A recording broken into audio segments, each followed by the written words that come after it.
Welcome friends, welcome to new episode. और इसके पहले वाले एपिसोड में हमने रे ट्रेसिंग डायाग्राम मतलब रे से किसी ऑब्जेक्ट का इमेज किसी लेंस द्वारा कैसे बनेगा वो हमने सीखा था। उसके बेसिक प्रिंसिपल तीनों सीखे थे। इन तीन मेथड्स का यूज किया जाता है। कोई दो रे से आप इमेज गेन कर सकते हैं। पहला रूल था कि पैरेलल रे अगर सेंट्रल एक्सिस के पैरेलल रे अगर लेंस पर गिरती हैं तो वो सेकंड फोकस पॉइंट से या तो रियल में होकर निकलती हैं या उसकी ओर से आती हुई हमको प्रतीत होती हैं या फील होती हैं, वर्चुअल कह सकते हो। फर्स्ट फोकस पॉइंट का फंडा था कि अगर रे फर्स्ट फोकस पॉइंट की ओर जाएगी तो वो रे लेंस से निकलने के बाद इन्फिनिटी की ओर जाएगी, यानी सेंट्रल एक्सिस के पैरेलल चलेगी। और थर्ड था कि रे अगर सेंटर ऑफ लेंस का जो सेंटर होता है अगर उससे होकर जाती है तो वो बिना मुड़े उसी डायरेक्शन में सीधा निकल जाती है। ठीक है, तो हमने पिछले एपिसोड में एग्जाम्पल लेकर देखा था। हम आज फिर एग्जाम्पल लेते हैं।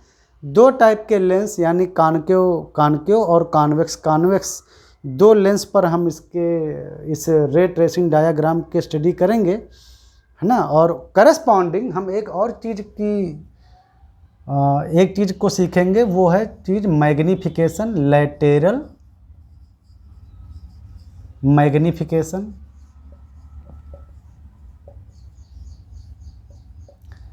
लैटेरल मैग्नीफिकेशन को स्मॉल एम से रिप्रेजेंट करते हैं और लैटेरल मैग्नीफिकेशन होता है height of the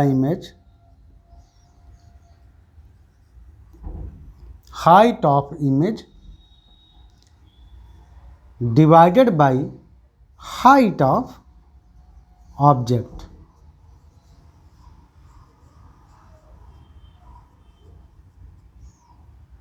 height of image divided by height of object.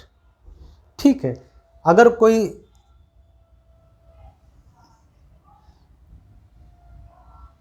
Object है जिसकी जो ऐसे है, मान लो ए बी सेंट्रल एक्सिस से, तो अगर उसकी हाइट ए बी है और मान लो उसका इमेज बनता है ए डैश बी डैश, ऐसे बी डैश और ए डैश सेंट्रल एक्सिस से मान लो उसकी हाइट इमेज की बनती है, तो A dash B dash divided by A B means height of the image divided by height of the object. इसको हम साथ में स्टडी करेंगे हर केस के साथ। ठीक है, तो पहला केस लेते हैं।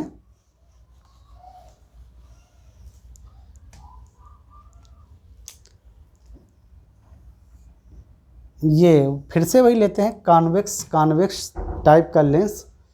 ठीक है, ये एक कन्वर्जिंग लेंस है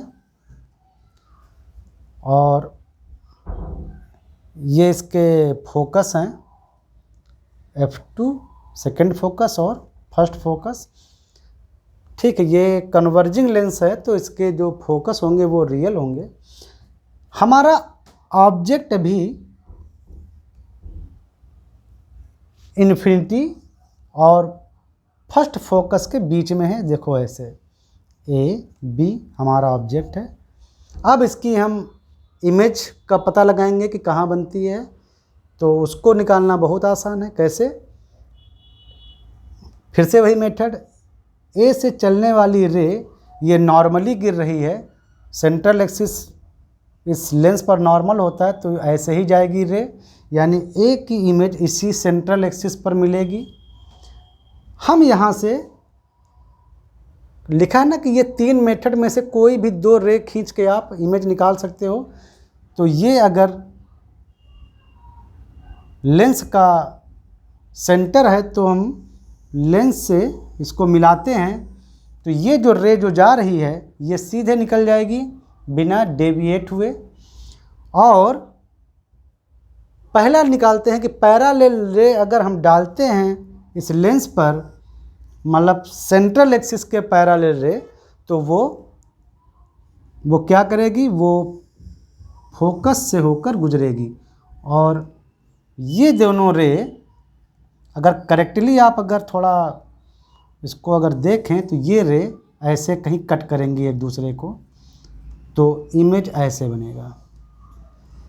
बी पॉइंट यहाँ पे आएगा, बी डैश, और ए मैंने बताया था कि ए की इमेज इसी एक्सिस पर बनेगी, तो ए डैश बी डैश। मतलब इसका ये हुआ कि इमेज जो बना वो हमारा इन्वर्टेड बना, यानी उल्टा बना। बी ऊपर था, बी प्रिंसिपल एक्सिस के नीचे बना, ठीक है, इन्वर्टेड इमेज बना, ठीक है। और रियल इमेज बना। रियल क्यों रियल बना, पहले तो चेक कर लेते हैं कैसा इमेज बना।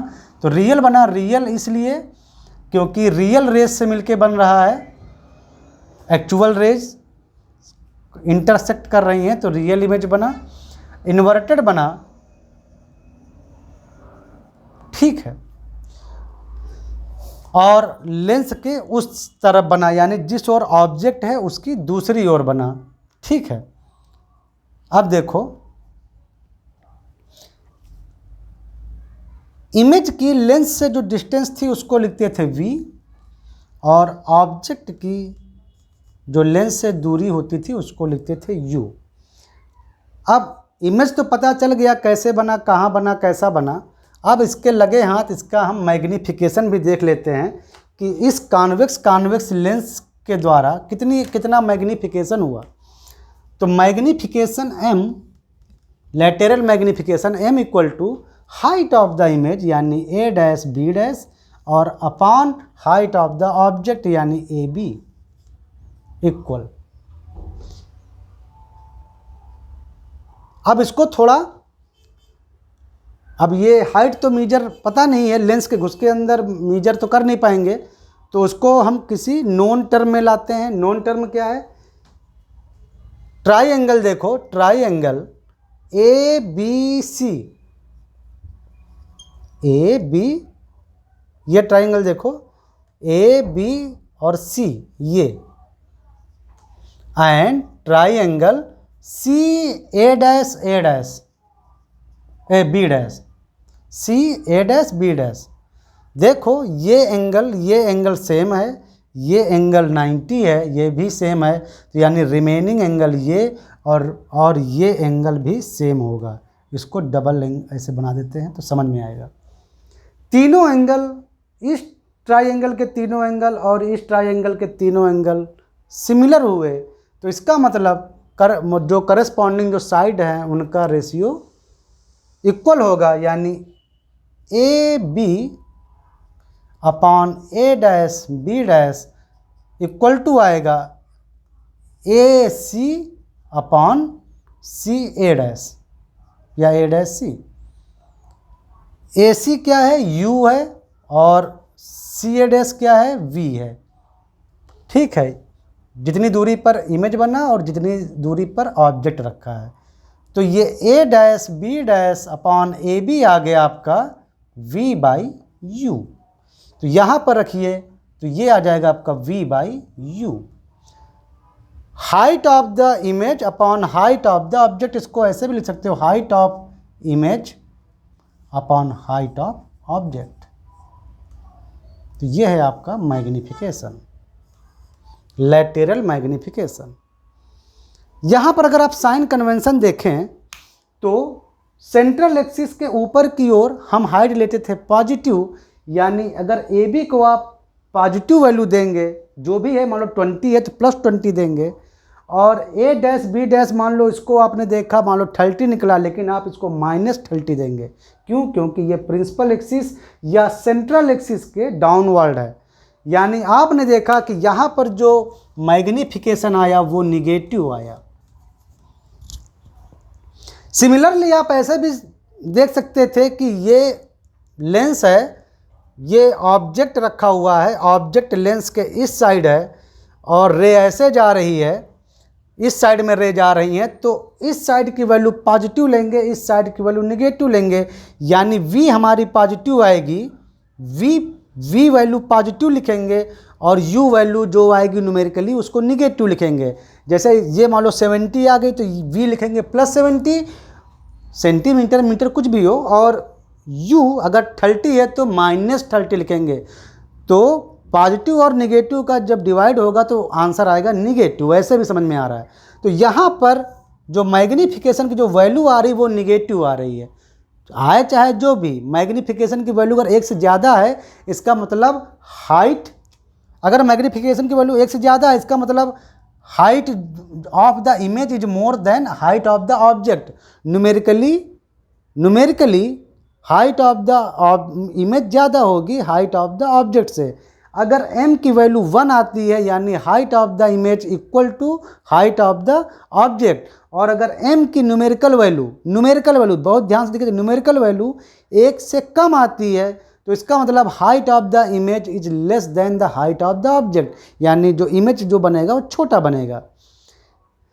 लेकिन निगेटिव साइन का मतलब है कि इमेज इन्वर्टेड बना है, इमेज उल्टा बना है, इन्वर्टेड इमेज। ये निगेटिव जो साइन आता है, निगेटिव साइन आता है उसका मतलब होता है कि जो इमेज है इन्वर्टेड है, यानी इन्वर्टेड इमेज। याद रखिएगा, निगेटिव जो दिख रहा अगर आता है वैल्यू रखने पर, अगर निगेटिव वैल्यू आती है न्यूमेरिकली चाहे जैसी है, अगर निगेटिव है तो इसका मतलब है कि इमेज जो बना है वो इन्वर्टेड बना है। न्यूमेरिकल वैल्यू जैसे मान लो आपने साइन ठीक से रखा और m आया -0.5, तो इसका मतलब है कि इमेज जो बना है वो इन्वर्टेड बना है। और 0.5 का मतलब है कि उसकी वैल्यू 1 से कम है, यानी 0.5 है यानी आधी है, तो इमेज जो है वो ओरिजिनल ऑब्जेक्ट की हाइट की आधी हाइट का बनेगा। ठीक है। और अगर यही अगर बना होता -2, मतलब इमेज जो है वो ऑब्जेक्ट की हाइट से डबल हाइट का बनेगा। लेकिन निगेटिव वैल्यू मीन्स इन्वर्टेड बनेगा, निगेटिव वैल्यू मीन्स इन्वर्टेड बनेगा यानी उल्टा बनेगा। जैसे ये यहाँ पर मैग्नीफिकेशन आपका इन्वर्टेड आया है। ठीक है, तो ये आपका केस नंबर 1। आगे चलते हैं। अभी हमने जो ऑब्जेक्ट था वो हमने इन्फिनिटी और फर्स्ट फोकस के बीच में रखा था। थोड़ा ऑब्जेक्ट को और पास लेकर जाते हैं, फिर देखते हैं क्या होता है। तो आई थिंक यही सब करना है, तो मिटा देते हैं। और ये चीज़ आप नोट कर लो, मैग्नीफिकेशन का ये जो हमने बताया, मैग्नीफिकेशन लैटेरल मैग्नीफिकेशन m = a-b' इसका मतलब height of the image upon height of the object equal to v/u। इसमें ठीक तरह से आप साइन इस्तेमाल कीजिए, साइन कन्वेंशन का, तो आपका लैटेरल मैग्नीफिकेशन निकल आएगा। चलो थोड़ा चेंज करते हैं लोकेशन, दूसरे केस में आते हैं। चलो मिटा देते हैं ताकि फिर से अच्छा सा फिगर बनाएं।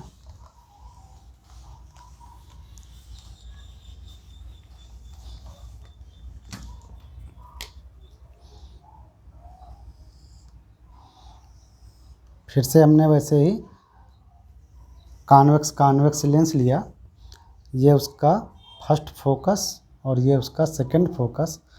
अब की बार जो हमारा जो ऑब्जेक्ट है उसको हम फोकस पे ले आए हैं, फर्स्ट फोकस पे, थोड़ा और पास लाए फर्स्ट फोकस पे। तो फर्स्ट फोकस पर अगर कोई ऑब्जेक्ट रखेंगे तो इसकी जो इमेज बनेगी वो कहाँ बनेगी, वो इनफाइनाइट पर बनेगी। वो तो फंडामेंटल हम जानते ही है, फर्स्ट फोकस की डिफिनीशन ही वही है। तो इसकी अगर आप इमेज अगर वैसे भी देखना चाहो तो ये अगर ऑब्जेक्ट AB है जो फर्स्ट फोकस पॉइंट पे रखा है, तो ये यहाँ से चलने वाली जो रे जो रहेगी वो तो सीधे चली जाएगी, मतलब A इसी एक्सिस पर इमेज अपनी बनाएगा। और ये जो B पॉइंट है अगर आप उसको सेंटर से ले जाओ तो ये बिल्कुल पैरेलल चला जाएगा। और फर्स्ट फोकस पर ये जो मतलब अगर आप डालकर देखोगे ढंग से पैरेलल रे, तो ये यहाँ से जाएंगी लेकिन ऐसे ये पूरी पैरेलल रहेगी, इसकी बीच का गैप हमेशा सेम रहेगा। ये दोनों एक्सिस एक दूसरे को कभी कट नहीं करेंगी, यानी इनफाइनाइट पर जाकर इसका इमेज बनेगा। यही फर्स्ट फोकस का प्रिंसिपल भी है। तो ए का इमेज यहीं रहेगा, ए डैश इसी एक्सिस पर, बी इनफाइनाइट पर बनेगा, यानी बहुत बड़ा इमेज बनेगा। इनफाइनाइट पे बहुत बड़ा इमेज बनेगा, यानी इन्फिनिटी लार्ज, मतलब बहुत बड़ा इमेज बनेगा, लेकिन वो इन्वर्टेड ही होगा। तो इन्वर्टेड बनेगा, रियल बनेगा, क्योंकि रियल रेज ही जा रही हैं वहाँ पर, लेकिन वो इनफाइनाइट पे बनेगा, अनंत पे बनेगा, और वो बहुत एक्सट्रीमली यानी इन्फाइनिटली लार्ज होगा।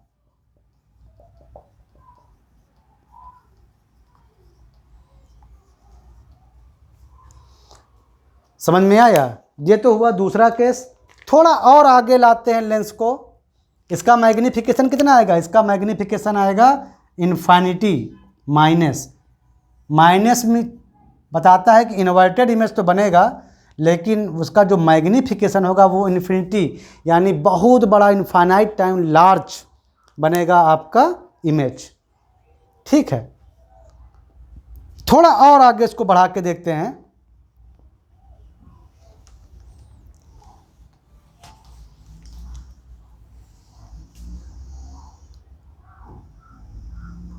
चलो मिटा ही देते हैं।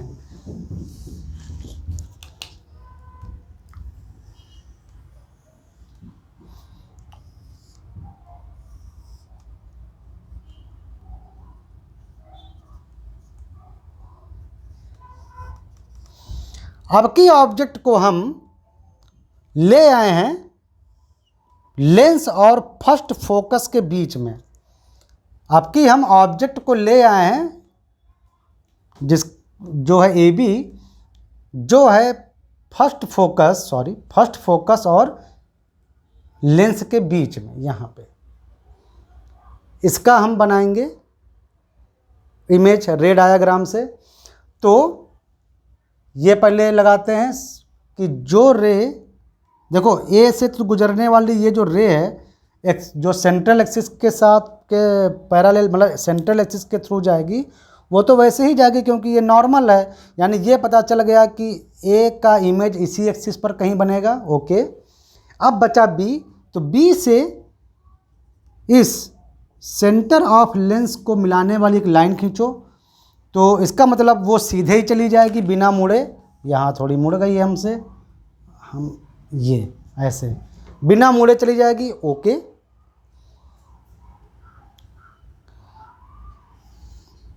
दूसरी जो हम रे खींचेंगे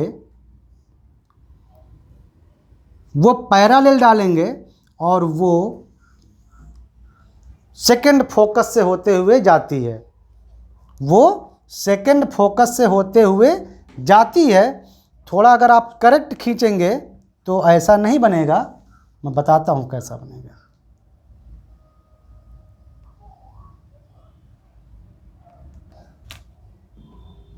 ये थोड़ा मोटा हो गया है फिगर में, तो लाइन सही नहीं आ रही है। देखो ये काफ़ी मोटा है, लेकिन हम लेते हैं थिन, वो कुछ ऐसे जाएगा, ऐसे इस तरह जाएगा कि उसके बीच की डिस्टेंस लगातार बढ़ती जा रही है, लगातार बढ़ती जा रही है, यानी ये डाइवर्ज होती जाएंगी दोनों रे, उनके बीच का गैप बढ़ता जाएगा। ऐसा होता है रियल में।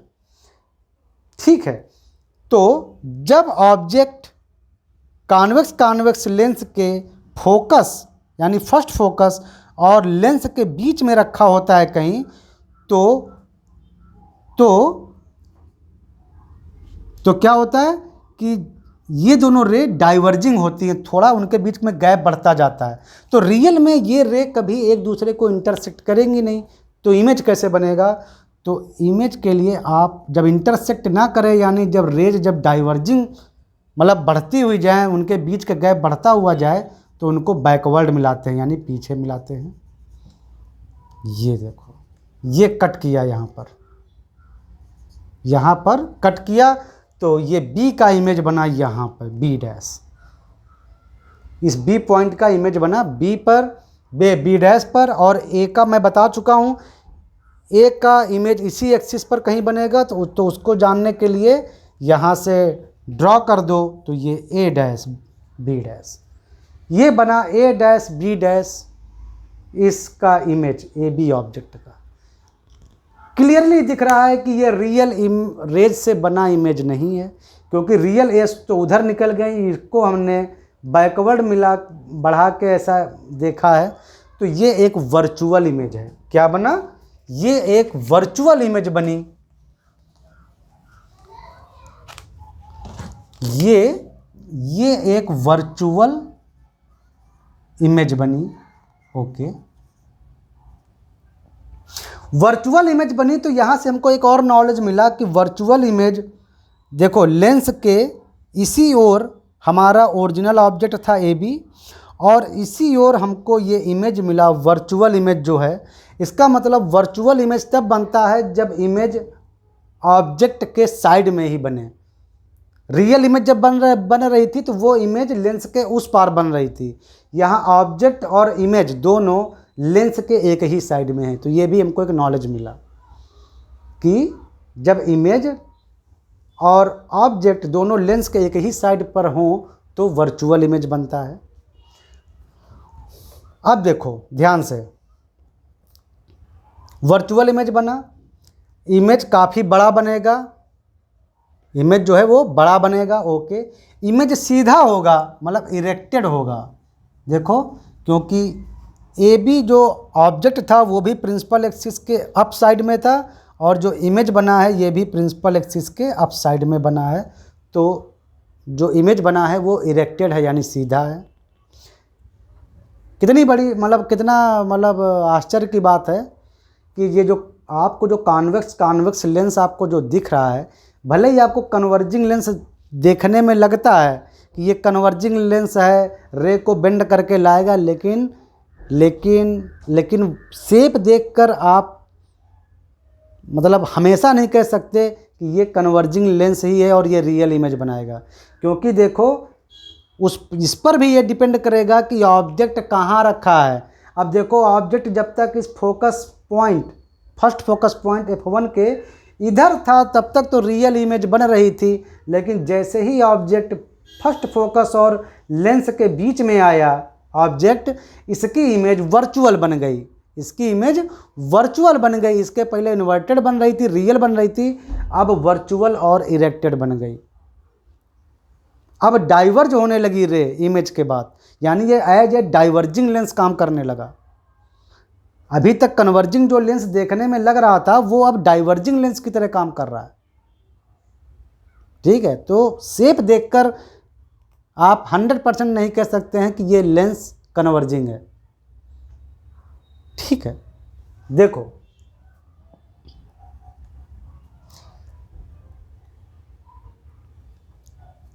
ऑब्जेक्ट की लेंस से दूरी होती थी u और इमेज की लेंस से दूरी होती थी v। तो लैटेरल मैग्निफिकेशन यानी हाइट ऑफ द इमेज यानी a dash b dash upon height of the object equal to v by u। यहाँ पर ध्यान दो तो लेंस के इस ओर ऑब्जेक्ट है और रे उस तरफ जा रही हैं। इसका मतलब है कि लेंस के इस ओर जो भी हम डिस्टेंस लेंगे वो निगेटिव लेंगे। थोड़ी देर के लिए मान लो कि u की वैल्यू 30 है तो u हम लेते -30, और v इमेज भी इसी साइड बना है यानी v भी हमारा निगेटिव है। मान लो अगर v हमारा होता 50 सेंटीमीटर डिस्टेंस तो उसको भी हम निगेटिव लेते, तो वैल्यू हमारी जो आएगी वो पॉजिटिव आएगी। पॉजिटिव का मतलब है मैग्निफिकेशन पॉजिटिव आ रहा है, लेटरल मैग्निफिकेशन, तो वो ये शो करता है कि इमेज जो बन रही है वो सीधी बन रही है। इमेज जो बन रही है वो सीधी बन रही है। सेंट्रल एक्सिस के एक ही साइड में इमेज बन रही है, उसी साइड में इमेज बन रही है जिस साइड में ऑब्जेक्ट रखा हुआ है। ठीक है, इन्वर्टेड नहीं है। पॉजिटिव मीन्स इमेज है, इरेक्टेड है। अगर m की न्यूमेरिकल वैल्यू 1 से ज़्यादा है यानी इमेज क्या होगा, इमेज ऑब्जेक्ट से ज़्यादा बड़ी हाइट का होगा। तो यहाँ आप देख रहे हैं यहाँ पर v is greater than u, यानी इस कंडीशन में इमेज हमेशा लार्ज बनेगा। इमेज जो होगा वो ज़्यादा मोर हाइट का होगा, यानी यहाँ पर m ग्रेटर देन 1 होगा न्यूमेरिकली। तो यहाँ से आपको बहुत कुछ सीखने को मिला कि शेप देखकर फिर से आप नहीं बता सकते कि ये लेंस डाइवर्जिंग का काम करेगा कि कन्वर्जिंग लेंस जैसा काम करेगा। वो बहुत चीज़ों पर अब डिपेंड हो गया है, जैसे कि हम पहले भी देखते आए हैं। अब ये भी डिपेंड हो गया है कि ऑब्जेक्ट कहाँ पर रखा है। जैसे ये कन्वर्जिंग लेंस है, ऐसे इसको नॉर्मली कन्वर्जिंग लेंस होता है, लेकिन कॉन्वेक्स इस टाइप का लेंस कन्वर्जिंग लेंस जनरल भाषा में बोलते हैं। लेकिन इमेज अगर फर्स्ट फोकस और लेंस के ऑब्जेक्ट अगर फर्स्ट फोकस और लेंस के बीच में रखा है तो फिर वो कन्वर्जिंग लेंस नहीं रह जाता है, वो डाइवर्जिंग लेंस बन जाता है। उससे निकलने वाली जो रेज हैं वो डाइवर्ज हो जाती हैं, एक दूसरे को रियल में इंटरसेक्ट कभी नहीं करती हैं और सीधा जाकर इमेज बनाती हैं जो कि बड़ा इमेज बनता है। ठीक है, वर्चुअल इमेज बनता है। आगे चलते हैं। ठीक है,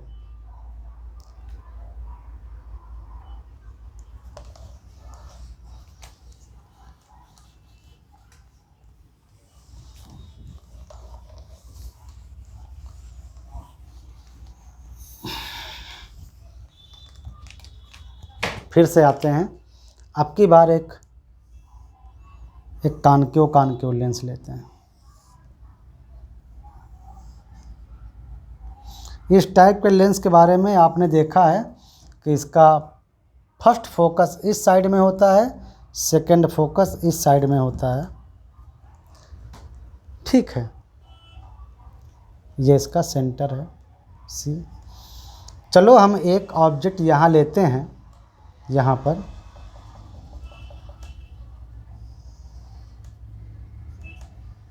ए बी। तो ये तो नॉर्मल ये प्रिंसिपल एक्सिस है, तो ये या सेंट्रल एक्सिस है ये। तो ए पॉइंट से चलने वाली जो रे जो ऐसे एक्सिस के थ्रू जाएंगी वो तो सीधा ही निकल जाएंगी। इसका मतलब ए का कहीं भी इमेज बनेगा लेकिन वो इसी एक्सिस पर बनेगा। ओके, ए से हम निश्चिंत हो गए। अब बी से आते हैं। बी से इसी पर एक लाइन खींचो, यानी लेंस के सेंटर को मिलाने वाली, तो ये सीधे ऐसे चली जाएगी। ओके,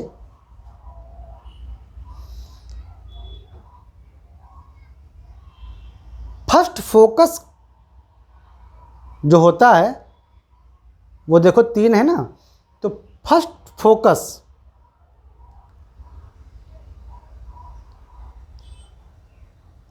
अब देखो फर्स्ट फोकस से यहाँ कोई रे चल तो है नहीं रही।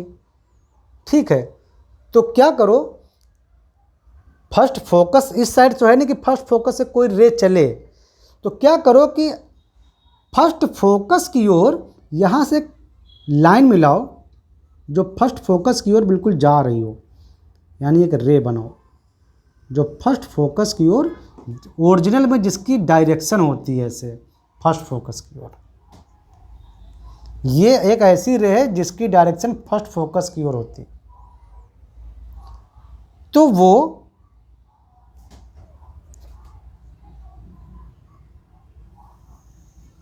इनफाइनाइट की ओर चली जाती है ऐसे।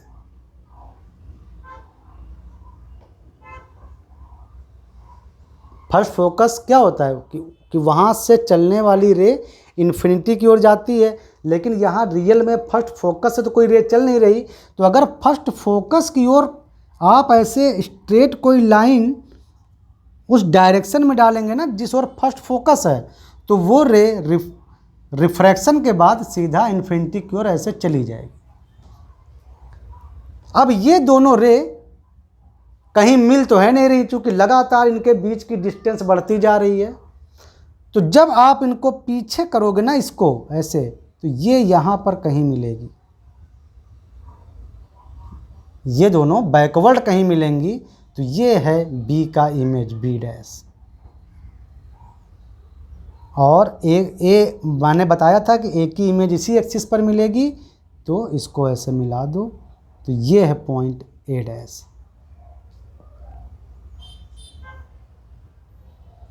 तो ये ए डैश बी डैश बना हमारा इमेज इस कॉनकेव और कॉनकेव लेंस के द्वारा।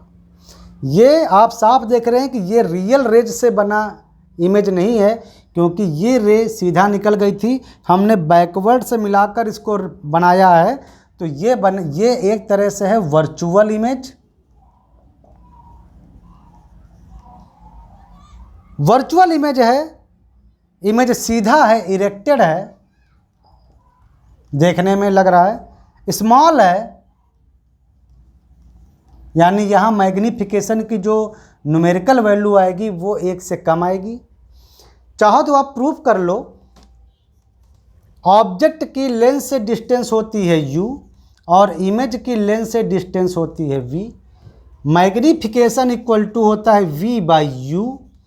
यहाँ पर रे इस साइड में जा रही है, ऑब्जेक्ट इधर ही है, यानी v की वैल्यू भी जो होगी वो निगेटिव आएगी और u की भी जो भी न्यूमेरिकल वैल्यू होगी उसको भी निगेटिव रखेंगे। तो जाहिर सी बात है कि ये आएगा पूरा रेशियो पॉजिटिव, जो कि बता रहा है कि इमेज होगा इरेक्टेड। v की जो न्यूमेरिकल वैल्यू आप साफ देख रहे हैं कि v की न्यूमेरिकल वैल्यू छोटी है, u की बड़ी है, तो जो भी न्यूमेरिकल वैल्यू आएगी उसकी वैल्यू होगी 1 से कम, यानी कि वो स्मॉल बनेगा, सीधा बनेगा, स्मॉल बनेगा और वर्चुअल इमेज होगा। अगर आप ये फर्स्ट फोकस के मतलब अगर आप ये फर्स्ट फोकस का कॉन्सेप्ट में फिगर बनाना अगर आपको थोड़ा हार्ड लगे तो कुछ मत करो, आप सेकंड फोकस का ट्राई कर लो, सेकंड फोकस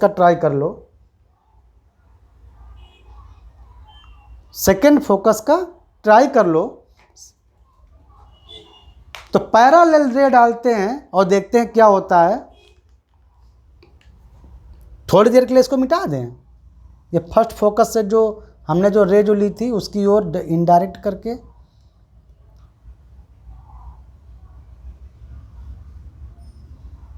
चलो खैर मैं दोबारा बना देता हूँ ताकि आपको दिक्कत ना हो। ये तो वो रे है जो सेंटर ऑफ द लेंस से जाती है, तो बिल्कुल सीधे चली जाएगी। ओके, देखो अगर हम सेकंड फोकस का कॉन्सेप्ट लें कि पैरेलल रे डालें, यहाँ से आप पैरेलल रे डालो तो वो जाएगी सेकंड फोकस से, लेकिन ये रे तो निकलने के बाद ऐसे डाइवर्ज हो जाएगी, तो सेकंड फोकस से तो सीधे तो जा नहीं रही है, रियल में रे चली गई ऐसे। ये रे इससे कभी नहीं मिलेगी, ये रे और ये रे आपस में कभी नहीं मिलेंगी, दोनों निकल गई, फिर से डाइवर्ज हो गई। तो आप इसको अगर जब पीछे मिलाएंगे, जो कि इस F2 से होकर जाएगी सेकंड फोकस पॉइंट से, पैरेलल डाले हैं, निकल तो उधर गई, लेकिन जब आप इसको बैकवर्ड मिलाएंगे तो वो यहाँ इस F2 सेकंड फोकस पॉइंट से होकर जाती है। तो ये रे सेंट्रल रे और ये पीछे मिलाई गई रे वहीं पर फिर से कट की हैं बी डैश पर, तो इमेज वही बना है ए डैश बी डैश, जैसा कि हमने अभी देखा।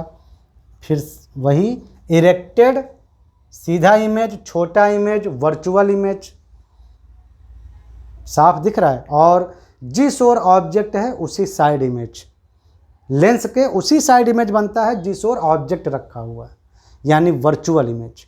वर्चुअल इमेज जब बनता है तो आप समझ गए, जब वर्चुअल इमेज बनता है किसी लेंस से तो उसी साइड बनता है जिस ओर हमारा ऑब्जेक्ट रखा हुआ है।